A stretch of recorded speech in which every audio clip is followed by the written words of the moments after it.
Արտահայտվելուց համար համեցեք։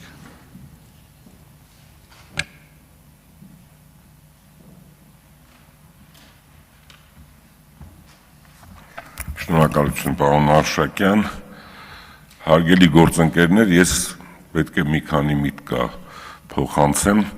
Առաջինը մի առաջարկ ունեմ, ուզում եմ ասել, որ Հայաստանի Հանրապետությունը ոչ մի անգամ հարուստ մարդ պետք է քաղաքական իշխանություն չունենա։ Եթե ուզում եք հարստության մասով ես որոշակի ճշտումներ անեմ, մեր ընտանիքը իմ կարծիքով, թող մասնագիտական կառույցները ճշտեն, մոտավորապես 1 միլիարդից ավել կարողություններ ունի, դրանք անշարժ գույքի տեսքով, կազմակերպությունների տեսքով, մինչև կարող է 2 միլիարդից ավել է,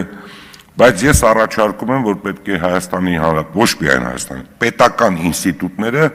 պետք է կառավարեն այնպիսի մարդիկ, ովքեր որ մեծ սեփականություն չունեն, որտեղ այդ սեփականությունը միշտ դառնում է այնպիսի մի գործիք, որով կարողանան իրենց սեփականության շահը ավելի առաջնային գնահատեն, քան պետական շահը։ 2-3 տարբերակ կա։ Մասնավորը պետք է, որը որ խոշոր է, պետք է իրավունք չունենա իշխանություն ունենալ։ Երկրորդը պետք է պետական մարմինները ուշադիր լինեն, սրիկաները, որոնք որ գալիս են եւ մենք 30 տարի տեսել ենք պետական պաշտոններ են զբաղացրել, կոշիկ էլի չեն ունեցել, հետո դարձել են մեծ սեփականության տեր։ 30 տարի մենք ամեն ինչից տեղյակ ենք։ Հիմա ինչ էր կատարվում, վերցնենք 2007-8 թվականին։ Հրահանգ էին տալիս դատարաններին, զբաղվողները օգնականներ էին, երիտասարդ, նայ մեր դեմքներին ոչինչ չասող։ Բայց այդ օգնականները իրավունք էին ունենում զանգարել ցանկացած դատավորի, ցանկացած իրավական համակարգ պնդելու այս կամ այն մարդու սեփականությունից զրկելու։ Եվ այդ գործընթացը մենք ինքներս տեսել ենք։ Մյուս դեպքում, երբ որ որոշակի կամային տղաներ էին լինում, ասում էին դրանց էլ ձերբակալեք տարեք, արմատուրաներով էին հետները խոսում։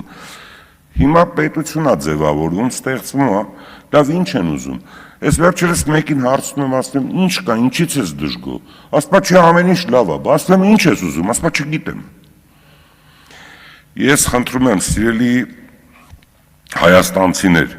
Հայաստանի Հանրապետությունը բավականին լավ վիճակում է այսօր եւ 1-2 տարվա մեջ առավել մեծ քայլերով է առաջ գնալու, որտեվ թվերը դա են ասում, եթե մասնագետներ կան, թող ուսումնասիրեն։ Միայն ես վերջերս իմացա, որ Հրազդանում տվյալների կենտրոնը արդեն 600 մեգավատ էլեկտրաէներգիա է ուզել, որպեսզի ապահովեն։ 600 մեգավատը դա ատոմակայան գումարած 50%, մեր ատոմակայանը 400 մեգավատ է, և դա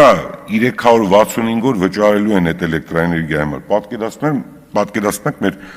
էլեկտրաէներգիայի համակարգը, ամբողջ էներգետիկան ինչ կարգի բալանսի է գալու։ Բայց ես այսօր մի ուրիշ խնդիր էլ ունեմ, 21 թվականին ես ելույթ եմ ունեցել, այստեղ մի պատգամավոր կար, որը որ գնացել էր ինչ-որ մի Եվրոպայում սովորել էր, հետերեկ է, դարձել էր նախագահականում օգնական, ես մի այսպիսի արտահայտություն եմ արել, բայց ես վերջերս դատարանից հանել եմ, այդ երիտասարդ օգնականը հիմա Հայաստանի Հանրապետությունում քրեական գործ կա, որով ինքը մեղադրվում է հակակոռուպցիոն համակարգի կողմից մոտ 16 շարժական ու անշարժ գույք, որոնցից միայն 11-ի արժեքը կազմում է շուրջ $8 միլիոն, $7 միլիոն ծախսված գումար, 4 թե 5 ընկերություններում բաժնետոմսեր և դեռ ինչքան էլ իրավապահները ուղղակի չեն կարողացել հայտնաբերել։ Բայց դատարանը որոշում է կայացրել, որպեսզի ես կարդամ մի դրվագ, որը 21 թվականին է եղել, և դա Արմեն Գևորգյանի մասին է խոսքը, դուք կյանքում բիզնես արել եք, բիզնես չի արել, բայց մի $100 միլիոն տեր եմ, միայն կենտրոնում 57 սեփականության իրավունք ունի, փաստական տվյալները չեն համապատասխանում իրականությանը, այսպիսի պահանջ է դրված եղել։ Բայց ես հիմա ուզում եմ մի բան ասել, հիմա ով է այդ խնդիրը լուծելու, երբ որ ես ինքս լավ հիշում եմ, որ համապատասխան պարոնը զանգարում էր դատարաններ, մարդկանց ունեզրկում էր, ունեցվածքը վերցնում էին, զանգարում էր իրավապահ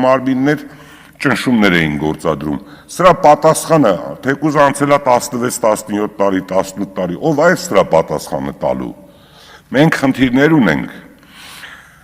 որոնք որ մեզ դաս չեն տալիս, որոնք որ մեզ չեն հուշում մենք ինչ անենք, կամ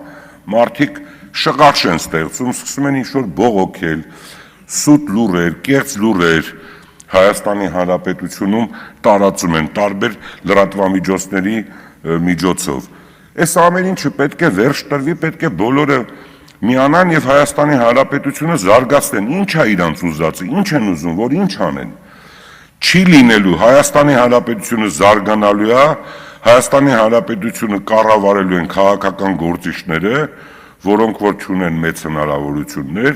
սովորական մարդիկ, սովորական ժողովրդի մեջից լավ կրթություն ստացած եւ պետական գործադիր մարմինում եւ պարլամենտում եւ մնացած ինստիտուտներում։ Ես նորից եւս մեկ անգամ ասում եմ, հասարակությունը բավականին գիտակից է,